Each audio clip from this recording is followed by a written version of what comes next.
I'd like to tell you about the strangest secret in the world. Not long ago, Albert Schweitzer, the great doctor and Nobel Prize winner, was being interviewed in London, and a reporter asked him, "Doctor, what's wrong with men today?" The great doctor was silent a moment, and then he said, "Men simply don't think." And it's about this that I want to talk with you. We live today in a golden age. This is an era that man has looked forward, dreamed of, and worked toward for thousands of years. But since it's here, we pretty well take it for granted. We in America are particularly fortunate to live in the richest land that ever existed on the face of the earth, a land of abundant opportunity for everyone. But do you know what happens? Let's take 100 men who start even at the age of 25. Do you have any idea what will happen to those men by the time they're 65? These 100 men who all start even at the age of 25 believe they're going to be successful. If you asked any one of these men if he wanted to be a success, he'd tell you that he did. And you'd notice that he was eager toward life, that there was a certain sparkle to his eye, an erectness to his carriage, and life seemed like a pretty interesting adventure to him. But by the time they're 65, 1 will be rich, 4 will be financially independent, 5 will still be working, 54 will be broke. Now think a moment. Out of the 100, only 5 make the grade. Why do so many fail? What has happened to the sparkle that was there when they were 25? What's become of the dreams, the hopes, the plans? And why is there such a large disparity between what these men intended to do and what they actually accomplished? When we say about 5% achieve success, we have to define success. And here's the definition. Success is the progressive realization of a worthy ideal. If a man is working toward a predetermined goal and knows where he's going, that man is a success. If he's not doing that, he's a failure. Success is the progressive realization of a worthy ideal. Rollo May, the distinguished psychiatrist, wrote a wonderful book called Man's Search for Himself. And in this book he says, "The opposite of courage in our society is not cowardice, it is conformity." And there you have the trouble today. It's conformity. People acting like everyone else, without knowing why, without knowing where they're going. Now think of it. In America right now, there are over 14 million people 65 years of age and over, and about 13 million of these 14 million are broke. They're dependent on someone else for life's necessities. Now, we learn to read by the time we're 7. We learn to make a living by the time we're 25.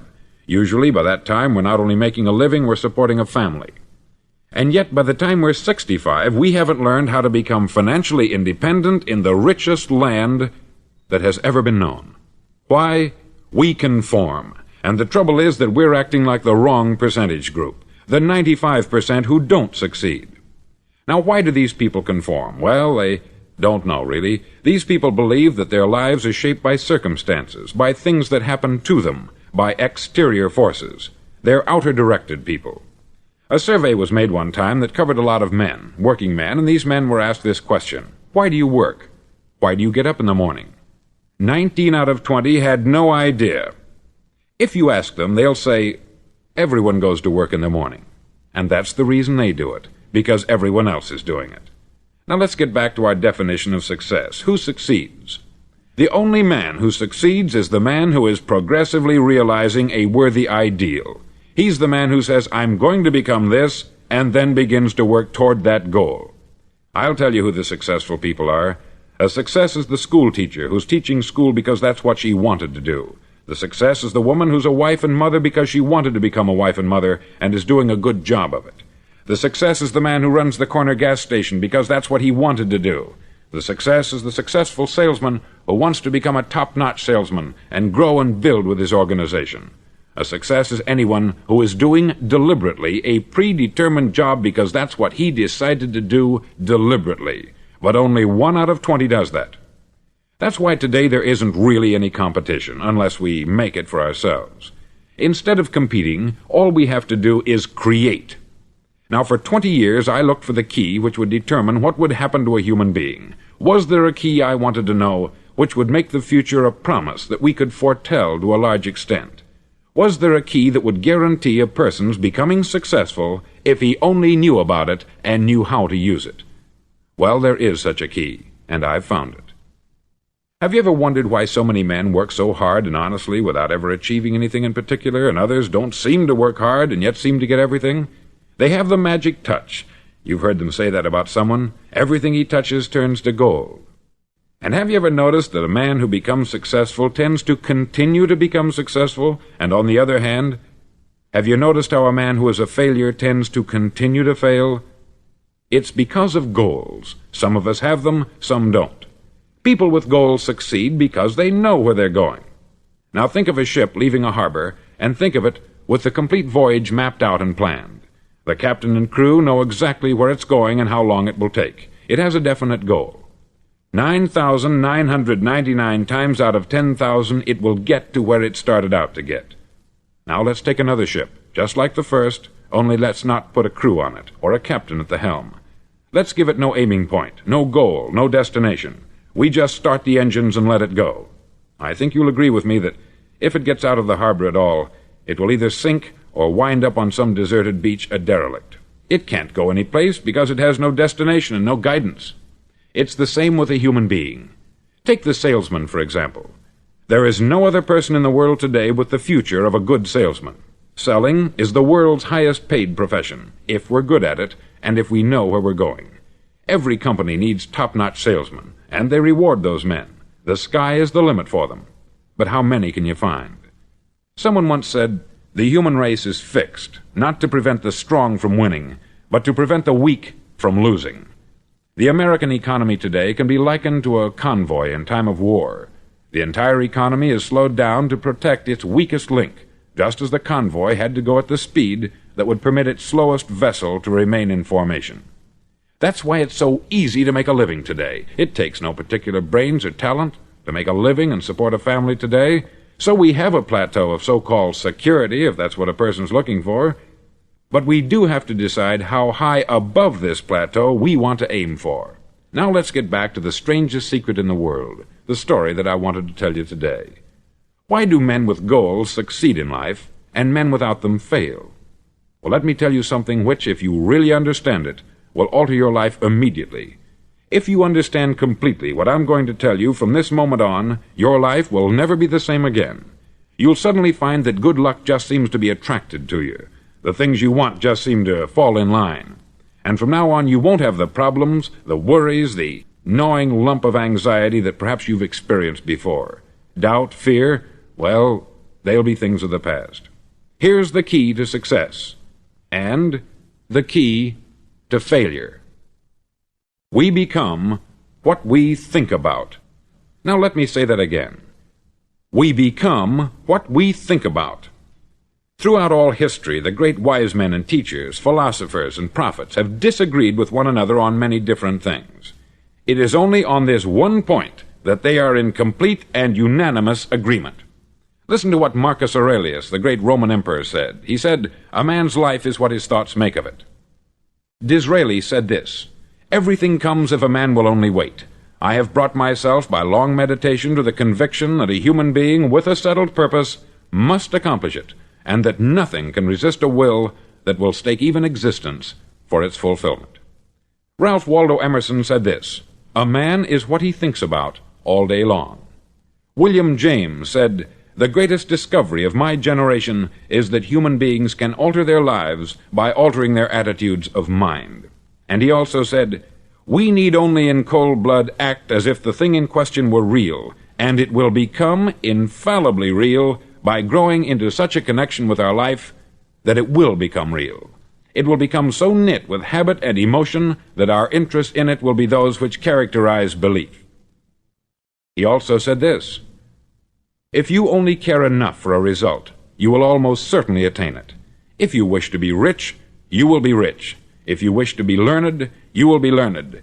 If you wish to be good, you will be good. Only you must then really wish these things, and wish them exclusively, and not wish at the same time 100 other incompatible things just as strongly." In the Bible you read, in Mark 9:23, "If thou canst believe, all things are possible to him that believeth." Dr. Norman Vincent Peale said this, "This is one of the greatest laws in the universe. Fervently do I wish I had discovered it as a very young man. It dawned upon me much later in life, and I've found it to be one of the greatest, if not my greatest discovery, outside of my relationship to God. And the great law, briefly and simply stated, is that if you think in negative terms, you'll get negative results. If you think in positive terms, you will achieve positive results. That is the simple fact which is at the basis of an astonishing law of prosperity and success. In 3 words, believe and succeed. William Shakespeare put it this way: "Our doubts are traitors, and make us lose the good we oft might win, by fearing to attempt."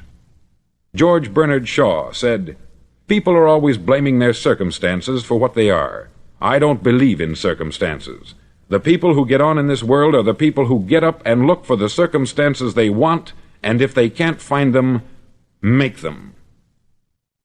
Well, it's pretty apparent, isn't it? And every person who discovered this for a while believed that he was the first one to work it out. We become what we think about. Now, it stands to reason that a person who's thinking about a concrete and worthwhile goal is going to reach it, because that's what he's thinking about. And we become what we think about.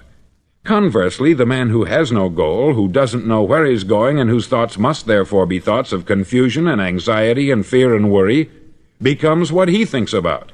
His life becomes one of frustration, fear, anxiety, and worry. And if he thinks about nothing, he becomes nothing. Now, how does it work? Why do we become what we think about? Well, I'll tell you how it works as far as we know. Now, to do this, I want to tell you about a situation that parallels the human mind. Suppose a farmer has some land, and it's good, fertile land. Now, the land gives the farmer a choice. He may plant in that land whatever he chooses. The land doesn't care. It's up to the farmer to make the decision. Now, remember, we're comparing the human mind with the land, because the mind, like the land, doesn't care what you plant in it. It will return what you plant, but it doesn't care what you plant. Now, let's say that the farmer has 2 seeds in his hand. One is a seed of corn, the other is nightshade, a deadly poison. He digs 2 little holes in the earth, and he plants both seeds, one corn, the other nightshade. He covers up the holes, waters, and takes care of the land, and what will happen? Invariably, the land will return what is planted. As it's written in the Bible, "As ye sow, so shall ye reap." Remember, the land doesn't care. It will return poison in just as wonderful abundance as it will corn. So up come the 2 plants, one corn, one poison. Now, the human mind is far more fertile, far more incredible and mysterious than the land, but it works the same way. It doesn't care what we plant. Success, failure. A concrete worthwhile goal, or confusion, misunderstanding, fear, anxiety, and so on. But what we plant, it will return to us. You see, the human mind is the last great unexplored continent on the earth. It contains riches beyond our wildest dreams. It will return anything we want to plant. Now, you might say, well, if that's true, why don't people use their minds more? Well, I think they've figured out an answer to that, too. Our mind comes as standard equipment at birth. It's free, and things that are given to us for nothing we place little value on. Things that we pay money for, we value. The paradox is that exactly the reverse is true. Everything that's really worthwhile in life came to us free. Our mind, our soul, our body, our hopes, our dreams, our ambitions, our intelligence, our love of family and children and friends. All these priceless possessions are free, but the things that cost us money are actually very cheap and can be replaced at any time. A good man can be completely wiped out and make another fortune. He can do that several times. Even if our home burns down, we can rebuild it, but the things we got for nothing, we can never replace. The human mind isn't used merely because we take it for granted. Familiarity breeds contempt. It can do any kind of job we assign to it, but generally speaking, we use it for little jobs instead of big important ones. Universities have proved that most of us are operating on about 10% of our abilities. Decide now, what is it you want? Plant your goal in your mind. It's the most important decision you'll ever make in your entire life. Do you want to be an outstanding salesman, a better worker at your particular job? Do you want to go places in your company, in your community? All you've got to do is plant that seed in your mind. Care for it. Work steadily toward your goal, and it will become a reality. It not only will, there's no way that it cannot. You see, that is a law, like the laws of Sir Isaac Newton, the laws of gravity. If you get on top of a building and jump off, you'll always go down. You'll never go up. And it's the same with all the other laws of nature. They always work, they're inflexible. Think about your goal in a relaxed, positive way. Picture yourself in your mind's eye as having already achieved this goal. See yourself doing the things you will be doing when you've reached your goal. Ours has been called the phenobarbital age, the age of ulcers and nervous breakdowns. At a time when medical research has raised us to a new plateau of good health and longevity, far too many of us worry ourselves into an early grave trying to cope with things in our own little personal ways, without learning a few great laws that will take care of everything for us. These things we bring on ourselves through our habitual way of thinking. Every one of us is the sum total of his own thoughts. He is where he is because that is exactly where he really wants to be, whether he'll admit that or not. Each of us must live off the fruit of his thoughts in the future, because what you think today and tomorrow, next month and next year, will mold your life and determine your future. You're guided by your mind. I remember one time I was driving through Arizona and I saw one of those giant earth-moving machines roaring along the road at about 35 miles an hour with what looked like 20 tons of dirt in it, a tremendous, incredible machine, and there was a little man perched way up on top with the wheel in his hands guiding it. And as I drove along, I was struck by the similarity of that machine to the human mind. Just suppose you're sitting at the controls of such a vast source of energy. Are you going to sit back and fold your arms and let it run itself into a ditch? Or are you going to keep both hands firmly on the wheel and control and direct this power to a specific, worthwhile purpose? It's up to you. You're in the driver's seat. You see, the very law that gives us success is a two-edged sword. We must control our thinking. The same rule that can lead a man to a life of success, wealth, happiness, and all the things he's ever dreamed of for himself and his family, that very same law can lead him into the gutter. It's all in how he uses it, for good or for bad. This is the strangest secret in the world. Now, why do I say it's strange, and why do I call it a secret? Actually, it isn't a secret at all. It was first promulgated by some of the earliest wise men, and it appears again and again throughout the Bible. But very few people have learned it, understand it. That's why it's strange, and why, for some equally strange reason, it virtually remains a secret. I believe that you could go out and walk down the main street of your town and ask one man after another what the secret of success is, and you probably wouldn't run into one man in a month who could tell you. Now, this information is enormously valuable to us, if we really understand it and apply it. It's valuable to us not only for our own lives, but the lives of those around us, our family, employees, associates, and friends. Life should be an exciting adventure. It should never be a bore. A man should live fully, be alive. He should be glad to get out of bed in the morning. He should be doing a job he likes to do because he does it well. One time I heard Grove Patterson make a speech, the editor-in-chief of the Toledo Daily Blade, and as he concluded his speech, he said something that I've never forgotten. He said something like this: "My years in the newspaper business have convinced me of several things, among them that people are basically good, and that we came from someplace, and we're going someplace. So we should make our time here an exciting adventure. The architect of the universe didn't build a stairway leading nowhere." And the greatest teacher of all, the carpenter from the plains of Galilee, gave us the secret time and time again. "As ye believe, so shall it be done unto you." I've explained the strangest secret in the world and how it works. Now I want to explain how you can prove to yourself the enormous returns possible in your own life by putting this secret to a practical test. I want you to make a test that will last 30 days. Now, it isn't going to be easy. If you'll give it a good try, it will completely change your life for the better. Back in the 17th century, Sir Isaac Newton, the English mathematician and natural philosopher, gave us some natural laws of physics which apply as much to human beings as they do to the movement of bodies in the universe. Now, one of these laws is that for every action, there is an equal and opposite reaction. Simply stated, as it applies to you and me, it means we can achieve nothing without paying the price. The results of your 30-day experiment will be in direct proportion to the effort you put forth. To be a doctor, you must pay the price of long years of difficult study. To be successful in selling, and remember that each of us succeeds to the extent of his ability to sell, selling our families on our ideas, selling education in schools, selling our children on the advantages of living the good and honest life, selling our associates and employees on the importance of being exceptional people, to, of course, the profession of selling itself. But to be successful in selling our way to the good life, we must be willing to pay the price. Now, what is that price? Well, it's many things. First, it's understanding emotionally, as well as intellectually, that we literally become what we think about, that we must control our thoughts if we're to control our lives. It's understanding fully that, as ye sow, so shall ye reap.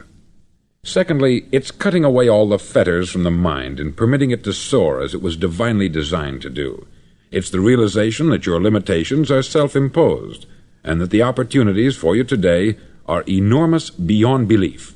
It's rising above narrow-minded pettiness and prejudice. Thirdly, to use all your courage to force yourself to think positively on your own problem, to set a definite and clearly defined goal for yourself, to let your marvelous mind think about your goal from all possible angles, to let your imagination speculate freely upon many different possible solutions, to refuse to believe there are any circumstances sufficiently strong to defeat you in the accomplishment of your purpose, to act promptly and decisively when your course is clear, and to keep constantly aware of the fact that you are, at this moment, standing in the middle of your own acre of diamonds, as Russell Conwell used to point out. Fourth, save at least 10% of what you earn. It's also remembering that no matter what your present job, it has enormous possibilities if you're willing to pay the price. Now let's just go over the important points in the price each of us must pay to achieve the wonderful life that can be ours. It is, of course, worth any price. 1. You will become what you think about. 2. Remember the word imagination. Let your mind soar. 3. Courage. Concentrate on your goal every day. 4. Save 10% of what you earn. And action. Ideas are worthless unless we act on them. Now I'll try to outline the 30-day test I want you to make. Now keep in mind that you have nothing to lose by making this test, and everything you could possibly want to gain. There are two things that may be said of everyone. Each of us wants something, and each of us is afraid of something. I want you to write on a card what it is you want more than anything else. It may be more money. Perhaps you'd like to double your income or make a specific amount of money. It may be a beautiful home.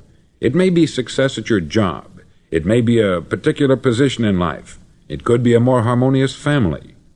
Each of us wants something. Write down on your card specifically what it is that you want. Make sure it's a single goal and clearly defined.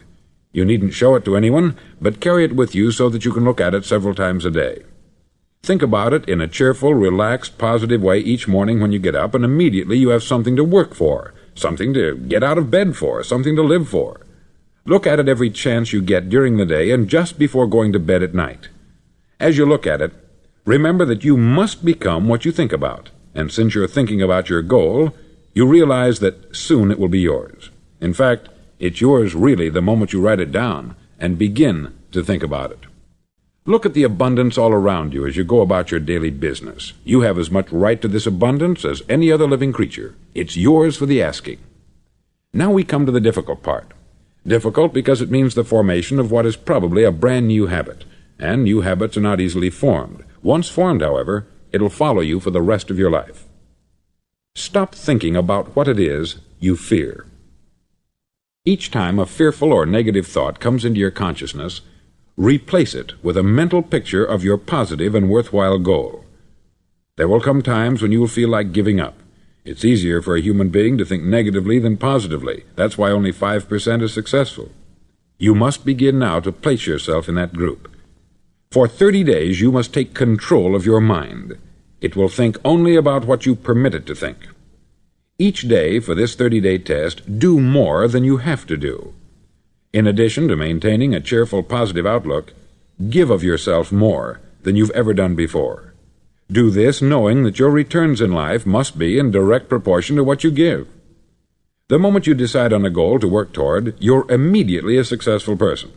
You're then in that rare and successful category of people who know where they're going.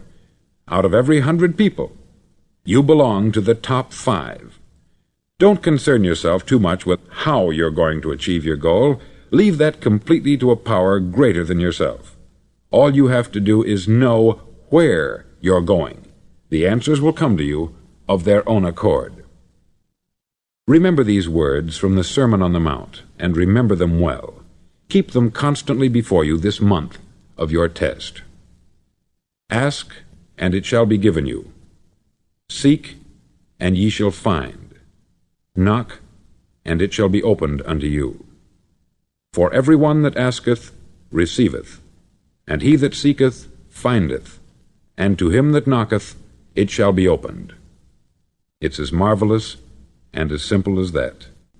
In fact, it's so simple that in our seemingly complicated world it's difficult for an adult to understand that all he needs is a purpose and faith.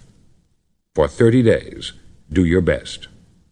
If you're a salesman, go at it as you've never done before, not in hectic fashion, but with the calm, cheerful assurance that time well spent will give you the abundance in return you deserve and want. No matter what your job, do it as you've never done it before for 30 days. And if you've kept your goal before you every day, you'll wonder and marvel at this new life you've found. Dorothea Brand, outstanding editor and writer, discovered it for herself and tells about it in her fine book, Wake Up and Live. Her entire philosophy is reduced to the words, act as though it were impossible to fail. She made her own test with sincerity and faith, and her entire life was changed to one of overwhelming success. Now you make your test for 30 full days. Don't start your test until you've made up your mind to stick with it. You see, by being persistent, you're demonstrating faith. Persistence is simply another word for faith. If you didn't have faith, you would never persist. If you should fail during your first 30 days, by that I mean suddenly find yourself overwhelmed by negative thoughts, you've got to start over again from that point and go 30 more days. Gradually your new habit will form until you find yourself one of that wonderful minority to whom virtually nothing is impossible. Don't forget the card. It's vitally important as you begin this new way of living. On one side of the card, write your goal, whatever it may be. On the other side, write the words we've quoted from the Sermon on the Mount. Ask, and it shall be given you. Seek, and ye shall find. Knock, and it shall be opened unto you. Nothing great was ever accomplished without inspiration. See that during these crucial first 30 days, your own inspiration is kept at a peak. Above all, don't worry. Worry brings fear, and fear is crippling. The only thing that can cause you to worry during your test is trying to do it all yourself. Know that all you have to do is hold your goal before you. Everything else will take care of itself. Remember also to keep calm and cheerful. Don't let petty things annoy you and get you off course. Now, since making this test is difficult, some may say, well, why should I bother? Well, look at the alternative. No one wants to be a failure. No one really wants to be a mediocre individual. No one wants a life constantly filled with worry, fear, and frustration. Therefore, remember that you must reap that which you sow. If you sow negative thoughts, your life will be filled with negative things. If you sow positive thoughts, your life will be cheerful, successful, and positive. Now, gradually, you will have a tendency to forget what you've heard on this record. Play it often. Keep reminding yourself of what you must do to form this new habit. Gather your whole family about and listen to what's been said here at regular intervals. You know, most men will tell you that they want to make money without understanding the law. The only people who make money work in the mint. The rest of us must earn money. This is what causes those who keep looking for something for nothing or a free ride to fail in life. The only way to earn money is by providing people with services or products which are needed and useful. We exchange our product or service for the other man's money. Therefore, the law is that our financial return will be in direct proportion to our service. Success is not the result of making money.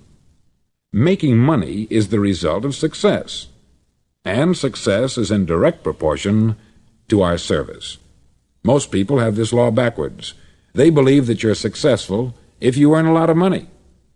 The truth is that you can only earn money after you're successful. It's like the story of the man who sat in front of the stove and said to it, "Give me heat, and then I'll add the wood." How many men and women do you know, or do you suppose there are today, who take the same attitude toward life? There are millions. We've got to put the fuel in before we can expect heat. Likewise, we've got to be of service first before we can expect money. Don't concern yourself with the money. Be of service. Build, work, dream, create. Do this, and you'll find there's no limit to the prosperity and abundance that will come to you. Prosperity is founded upon a law of mutual exchange. Any person who contributes to prosperity must prosper in turn himself. Sometimes the return will not come from those you serve, but it must come to you from someplace, for that is the law. For every action, there is an equal and opposite reaction. As you go daily through your 30-day test period, remember that your success will always be measured by the quality and quantity of service you render, and money is a yardstick for measuring this service. No man can get rich himself unless he enriches others. There are no exceptions to a law. You can drive down any street in America and from your car estimate the service that's being rendered by the people living on that street. Had you ever thought of this yardstick before? It's interesting. Some, like ministers and priests and other devoted people, measure their returns in the realm of the spiritual, but again, their returns are equal to their service. Once this law is fully understood, any thinking person can tell his own fortune. If he wants more, he must be of more service to those from whom he receives his return. If he wants less, he has only to reduce this service. This is the price you must pay for what you want. If you believe you can enrich yourself by deluding others, you can only end by deluding yourself. It may take some time, but just as surely as you breathe, you'll get back what you put out. Don't ever make the mistake of thinking you can avert this. It's impossible. The prisons and the streets where the lonely walk are filled with people who tried to make new laws just for themselves. We may avoid the laws of man, but there are greater laws that cannot be broken. An outstanding medical doctor recently pointed out 6 steps that will help you realize success. 1. Set yourself a definite goal. 2. Quit running yourself down. 3. Stop thinking of all the reasons why you cannot be successful, and instead think of all the reasons why you can. 4. Trace your attitudes back through your childhood and try to discover where you first got the idea you couldn't be a success, if that's the way you've been thinking. 5. Change the image you have of yourself by writing out a description of the person you would like to be. And 6. Act the part of the successful person you have decided to become. The doctor who wrote those words is a noted West Coast psychiatrist, David Harold Fink, M.D. Do what all experts since the dawn of recorded history have told you you must do. Pay the price by becoming the person you want to become. It's not nearly as difficult as living unsuccessfully. Make your 30-day test. Then repeat it. Then repeat it again. Each time it will become more a part of you until you'll wonder how you could ever have lived any other way. Live this new way, and the floodgates of abundance will open and pour over you more riches than you may have dreamed existed. Money? Yes, lots of it. But what's more important you'll have peace. You'll be in that wonderful minority who lead calm, cheerful, successful lives. Start today. You have nothing to lose, but you have a life to win.